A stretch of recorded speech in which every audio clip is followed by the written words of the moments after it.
Le forze dell'ordine che sono in prima linea, che stanno intervenendo e hanno ben identificato sicuramente le persone che hanno commesso questi atti. Tutte identificate dalle forze dell'ordine, le ragazze coinvolte nell'aggressione a Spinea nei confronti di una studentessa delle scuole medie picchiata nelle scorse settimane in centro a Spinea da un gruppo di babybulle composto da 4 o 5 ragazze di 14 e 15 anni.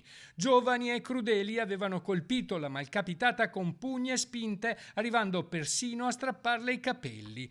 Attimi di pura follia cristallizzati nei telefonini che gli investigatori della stazione dei Carabinieri di Spinea, coordinati dalla Procura minorile di Venezia, stanno ancora visionando per capire ogni responsabilità avvenuta nel terribile pestaggio. Immagini che le minorenni, con spavalderia e senza timore, avevano postato nei social. Ormai le ragazze fanno parte di questi gruppi, di queste baby gang che commettono atti di bullismo nei confronti di altre ragazze e di altri ragazzi. Fra le bulle ci sarebbe una minorenne che era già stata segnalata ai servizi sociali del comune di Spinea per la difficile situazione familiare e per una serie di atti di bullismo nei confronti di altri minori in episodi accaduti fuori dall'ambito scolastico. Il comune, che sta da tempo avviato dei progetti che partono dalla scuola primaria per arrivare anche alla scuola media, di contrasto al bullismo. Non bisogna dimenticarsi che questi ragazzi possono creare